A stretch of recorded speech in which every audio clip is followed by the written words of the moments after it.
तो अभी 71st BPSC के मेंस एग्जाम कंडक्ट होने जा रहे हैं। और मेंस का एग्जाम बहुत डिसाइडिंग फैक्टर होता है कि आप मेरिट लिस्ट में आ रहे हो कि नहीं आ रहे हो। तो मेरा एक छोटा सा कंट्रीब्यूशन है आपके लिए कि हम अपने वीडियोस के माध्यम से ये जानेंगे कि जीएस 1 और जीएस 2 कितना ज़्यादा हमें मजबूती देता है ऐसे के पेपर को करने में। मैं आपको सिर्फ ऐसे लिखने के लिए नहीं बताऊंगा, बल्कि मैं समझता हूँ कि वो आप मुझसे बेहतर कर लेंगे और इसकी बहुत असीम संभावनाएं होती है। लेकिन मैं उन चीज़ों तक आपको इंगित करना चाहूँगा जो अभी बीपीएससी ने 68 से लेकर के 70 तक के एग्ज़ाम कंडक्ट करवाए हैं, और उसमें जो उन्होंने ऐसे पूछा है उस समय की परिस्थितियों में उसके क्या एग्जाम्पल्स हो सकते थे, किन मुद्दों को हम लिख सकते थे, और आज के डेट में भी वो उस ऐसे का क्या रेलिवेंस है, और उसकी पुनरावृत्ति होने की क्या संभावनाएं बनती है।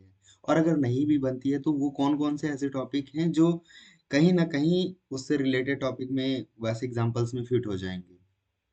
बात करते हैं, हमारे पास है 70th यूपीएससी मेंस के ऐसे ऐसे का पेपर।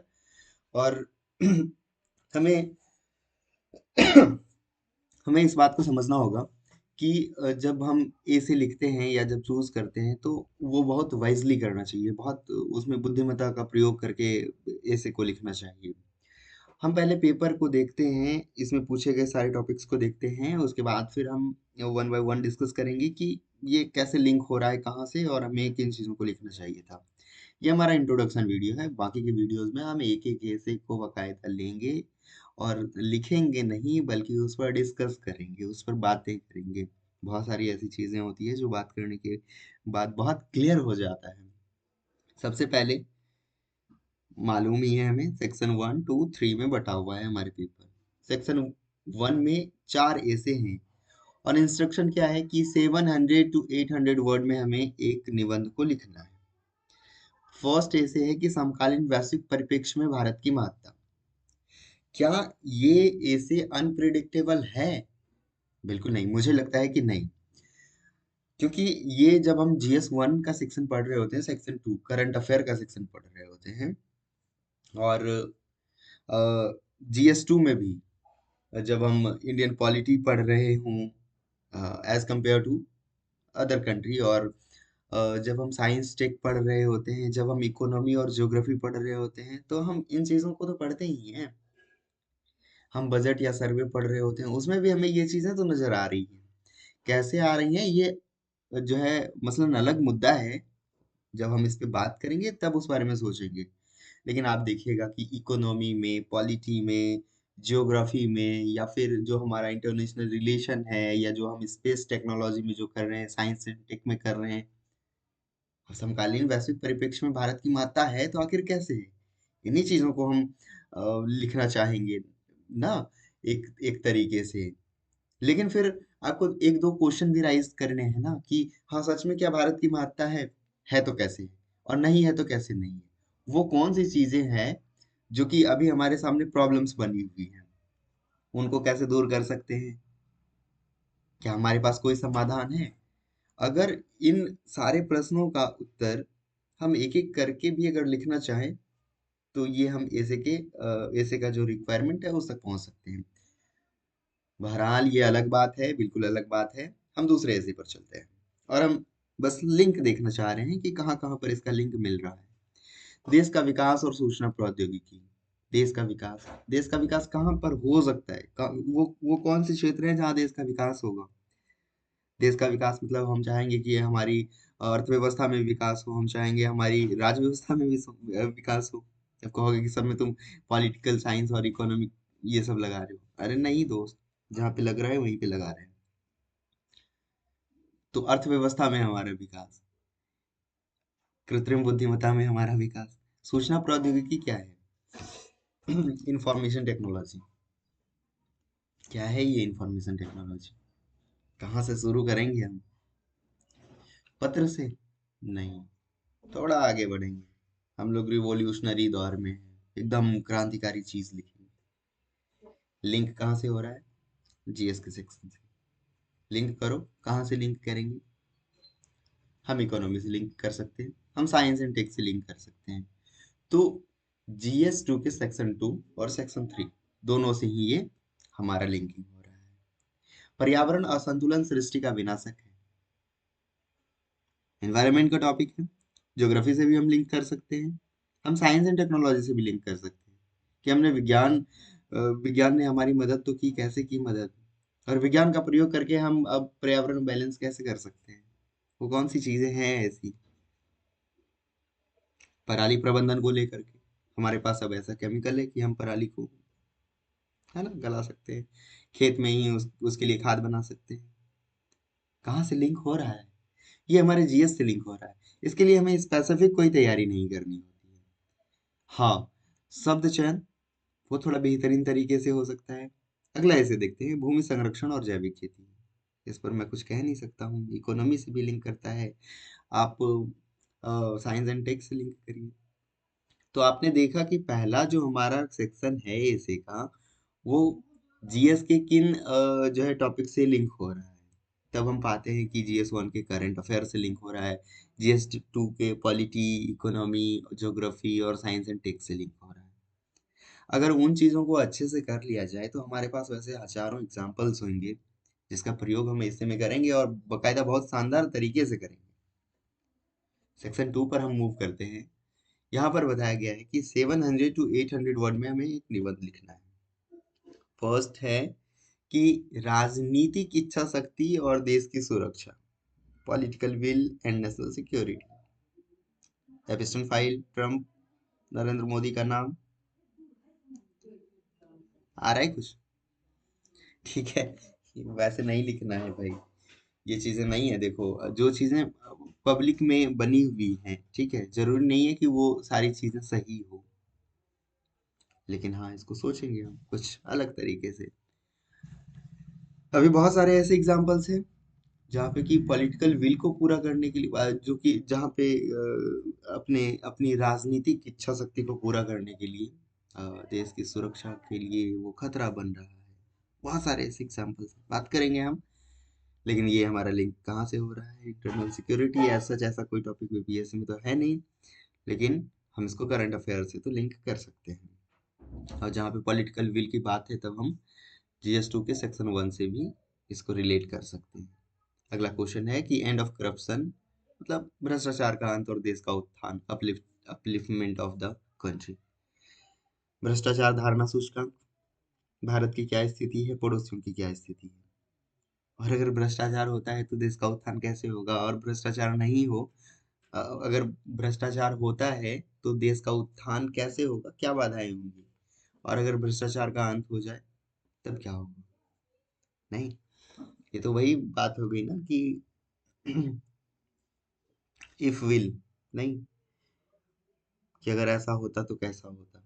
तो हम एक कल्पना करेंगे वैसे भारत की, या वैसी दुनिया की कल्पना करेंगे जहाँ पे भ्रष्टाचार नहीं है, और जो है देश तरक्की के अलग राह पर है, और वो राह कैसा है हमें उन राह को बताना है। कहाँ से लिंक हो रहा है? अरे कहीं से लिंक नहीं हो रहा है। आप खुद ही सोचो ना, करंट अफेयर का भ्रष्टाचार धारणा सूचकांक किन किन पैमाने का उपयोग कर रहे हैं, किन किन चीजों को देख रहे हैं, क्या दिक्कतें आ रही है, कहाँ पर दिख रहा है भ्रष्ट। ये तो ऑब्जर्वेशन का चीज है ना, जो हम रोज पढ़ते हैं, आए दिन समाचार पत्रों में पढ़ते रहते हैं। पत्र पत्रिकाएं ऐसे खबरों से एकदम पटी हुई रहती हैं कि फलाना ऑफिसर या फलाना नेता, है ना। बढ़ते हैं आगे। शिथिल कानून व्यवस्था और व्यवस्था नारी सशक्तिकरण की बाधा है, तो lakhs law and order is hindrance of women empowerment. महिलाएं सशक्त नहीं है, उनके लिए कानून तो है लेकिन कानून में ही शिथिलता है, जिसके कारण सशक्तिकरण हो नहीं रहा है। कैसे? मुखियापति रिजर्वेशन दे रहे हैं महिलाओं को, आर्टिकल 243D, हो क्या रहा है? मुखियापति की अवधारणा बन रही है। और वो कौन कौन से प्रोग्राम है, कौन कौन सी चीजें हैं? आंकड़े कैसे बताते हैं कि घरेलू हिंसा तो रिकॉर्ड ही नहीं होते हैं? महिलाओं के काम को वरीयता तो देना चाहिए, लेकिन महिलाएं जब घर में काम करती हैं तो वो चीज़ तो जीडीपी में कैलकुलेट ही नहीं होता है। देखिए कितने सुंदर और खूबसूरत एग्जाम्पल्स हैं। बात करेंगे इस बारे में भी, लेकिन अगले अगली चीजों पर देखते हैं ये कहाँ से लिंक हो रहा है। विमेन एम्पावरमेंट कहाँ से लिंक हो रहा है भाई? कहाँ से लिंक हो रहा है? सब जगह से ही लिंक हो रहा है।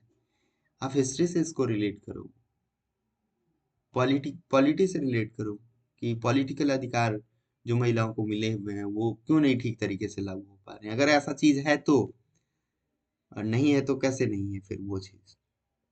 अर्थव्यवस्था में देख लो वो कौन कौन से प्रोविजन है। कितनी महिलाओं को मिल गया है ऐसा अधिकार, जमीन का मालिकाना अधिकार। देख लो रिकॉर्ड जो भी बता रहा है, ये हम ऑब्जर्व करेंगे। लिंक हो रहा है ना वहां से, पॉलिटी से भी, इकोनॉमी से भी। Science and tech, science and tech में क्या देखोगे? अरे देखो ना, हमारे बिहार का एग्जाम्पल लो। इंजीनियरिंग कॉलेज हो, मेडिकल हो, या कोई भी चीज हो, उसमें फीमेल के लिए रिजर्वेशन है। हॉरिजॉन्टल रिजर्वेशन का वो किया गया है व्यवस्था। अगर फिर भी कुछ दिक्कत आ रही है तो जरूर समझेंगे कि कानून व्यवस्था में कुछ शिथिलता है, उसे दूर करने की कोशिश करेंगे।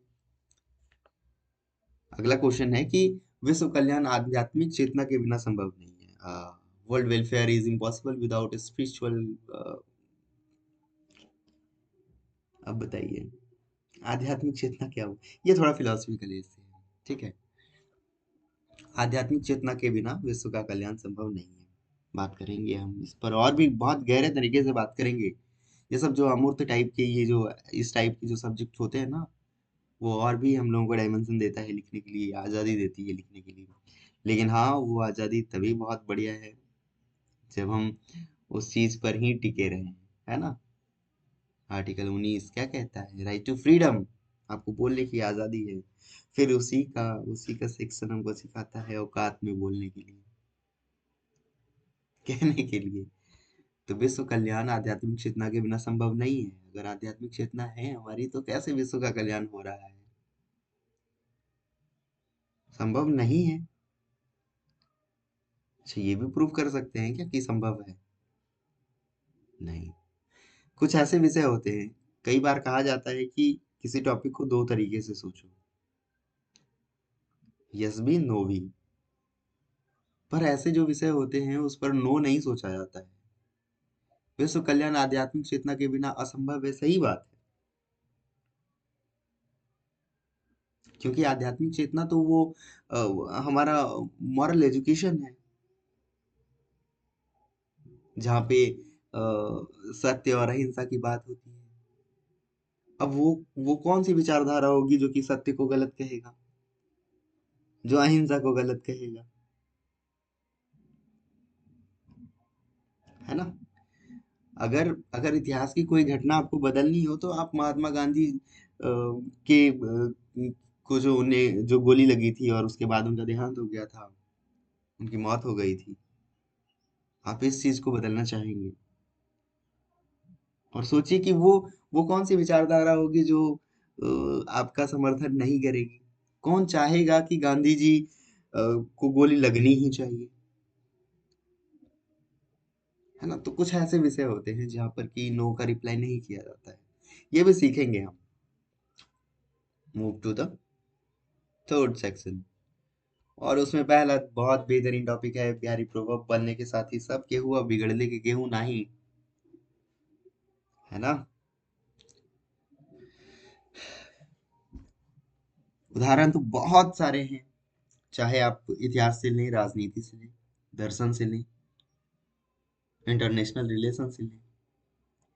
कि जब आप बन जाओगे या बन रहे हो, या जब बहुत बहुत बहुत बहुत बेहतरीन तरीके से हो, तब तुम्हारे सब कोई है। जब प्रतिकूल परिस्थितियां आएंगी लोग तुम्हें खदेड़ देंगे। कितना सच है ये बात? आपके अनुभव से बड़ा कुछ भी नहीं है इसके लिए। मैं कुछ नहीं कहूंगा, मैं बस आगे जब इसकी बारी आएगी तो डिस्कस करूंगा। जियते माछी नाही घोटाई, मतलब मछली को घोटने के लिए, मछली को पेट में उतरने के लिए आपको मछली को मारना पड़ेगा, फ्राई भी करना पड़ेगा। एक पूरा प्रोसेस है, एक पूरा प्रोसेस है कि कोई चीज आप अगर उसका स्वाद लेना चाहते हो तो उसमें थोड़ा श्रम है ना। कोई चीज आपको यूं ही नहीं मिल जाएगा। मछली भात खाने में मजा आता है, लेकिन अगर मछली जिंदा हो तो वो पार नहीं होता है। आपको थोड़ा श्रम करना पड़ेगा, और ये श्रम कहाँ करना पड़ेगा, किन जगहों पर करना पड़ेगा, अब हमें ये सोचना है। अगला है, बाप का नाम साग पात, बेटा का नाम परोर। भाई ये क्या बात हुई? क्यों नहीं हो सकता है बेटा का नाम परोर? हो सकता है। वो जो महान हस्तियां हैं, जरूरी थोड़ी है कि उनके उनके पिताजी भी महान हस्ती रहे हों।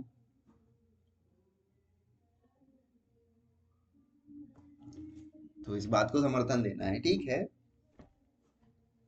लेकिन फिर वही बात है कि अगर अगर जिनके बेटे या जिनका लड़का या जिनका बच्चा बहुत अच्छे जगह पर है, तो कहीं ना कहीं उसके पेरेंट्स का भी उसमें बहुत बड़ा योगदान है। हो सकता है कभी नहीं हो, बहुत तरह की चीजें हो सकती है, संभावनाएं बहुत प्रकार की हैं।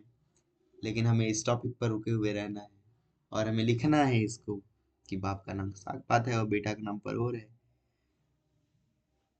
नहीं, कहते हैं कि बाप को टिक नहीं और बेटा को झोटा है, माना उससे उल्टा चल रहा है। हम्म। अगर मैं क्या ही बोलूँ इस मैटर पर, बहुत बहुत अलग प्रकार का हो जाएगा। लेकिन हाँ, इस पर डिस्कस करेंगे, बहुत अच्छे से डिस्कस करेंगे। बहुत सारे एग्जाम्पल हैं, रियल लाइफ एग्जाम्पल हैं। अगला है कि जैसन बोबा वैसने कटबा। चलिए आपको एक कहानी सुनाता हूँ, एक छोटी सी कहानी सुनाता हूँ इससे रिलेटेड। एक बार क्या होता है कि एक फैमिली रहती है, उस फैमिली में चार लोग रहते हैं, पति पत्नी है, और उसकी एक माँ है, बूढ़ी माँ है, और एक उसका छोटा बेटा है। तो क्या होता है कि एक एज के बाद लोगों का स्वास्थ्य थोड़ा खराब रहने लगता है। तो उसकी माँ का भी स्वास्थ्य थोड़ा खराब था। तो इसी क्रम में होता क्या था कि उन्हें जो खाने के लिए बर्तन या प्लेट मिलता था, वो उसके हाथ से छूट जाया करता था। एक दिन हुआ ऐसे ही कि छूट गया, प्लेटें टूट गई, कटोरे टूट गए। फिर वो उनके हस्बैंड और सॉरी मतलब उनके बेटे और उनकी बहू को गुस्सा आ गया, और कहा कि तुम हमेशा ऐसे ही करती हो, प्लेट प्लेट सब तोड़ती हो, सब गलत चीज़ है, वैसे मत करो। बहुत खिन्न हो गए उस पर, डांटने वाटने लगे, गाली गलौज ये सब होने लगा। अगले दिन हुआ यूं कि उसका बेटा उसके लिए लकड़ी के का कटोरा बनवा कर खिलाया, और बोला अब तो ये नहीं टूटेगा, अब इसमें तुम खाना। लेकिन फिर क्या था, प्रॉब्लम्स हैं तो हैं। होता यूं है कि एक दिन फिर गिर जाता है वो कटोरा, और इस बार फिर बहुत तेज शोर शराबा होना शुरू। इस बार कोई हस्बैंड वाइफ नहीं चिल्ला रहे थे, इस बार उसका बेटा चिल्ला रहा था, छोटा सा बेटा, और वो अपनी दादी को कह रहा था कि देखो देखो, अगर ये कटोरा भी टूट गया ना, तो बुढ़ापे में हम अपने मम्मी पापा को किस कटोरे में देंगे खाने के लिए, समझा करो दादी, ऐसे मत गिराया करो। उनके बेटे बहू को एहसास हो गया कि वो जैसा बो रहे हैं वैसा वो काटने वाले हैं, है ना। तो ऐसे एग्जाम्पल्स हैं, बहुत सारी ऐसी कहानियां हैं। चलिए, आपने अगर यहाँ तक सुना तो बहुत बहुत धन्यवाद। हम इन सभी टॉपिक्स पर बात करेंगे, बहुत बेहतरीन तरीके से बात करेंगे, और हम देखेंगे कि ऐसे में किन चीज़ों को हमें लिखना चाहिए, और उसे भी ज़रूरी बात अगर मैं कह दूं तो किन चीज़ों को नहीं लिखना चाहिए, उस पर डिस्कस करेंगे। ये हमारा इंट्रोडक्शन वीडियो था। कल से हम एक प्रीवियस ईयर एसे को लेंगे, और उस पर सोचने की कोशिश करेंगे कि वो कौन कौन सी चीज़ें हो सकती है, रियल लाइफ से जुड़ी हुई, इतिहास से जुड़ी हुई, अर्थव्यवस्था से, राजनीति से, अंतर्राष्ट्रीय संबंध से, या फिर कोई राष्ट्रीय ऐसी घटनाओं से, और इन सब के मिश्रण से हम अपने ऐसे की खिचड़ी कैसे पकाने वाले हैं। तो यहाँ से हम शुरू करेंगे 71st बीपीएससी के लिए ऐसे की तैयारी का एक कंप्लीट प्लेलिस्ट, जो हमारे चैनल पर अवेलेबल होगा। अगर आपने सब्सक्राइब नहीं किया है तो कर लीजिए, क्योंकि आप तक वीडियो पहुंच जाएंगी। और बस वीडियो को एंजॉय करिएगा, बहुत कुछ सीखने के लिए मिलेगा। इसमें मेरे अपने निजी अनुभव हैं कई सालों के। ध्यान रखिए, मिलते हैं फिर।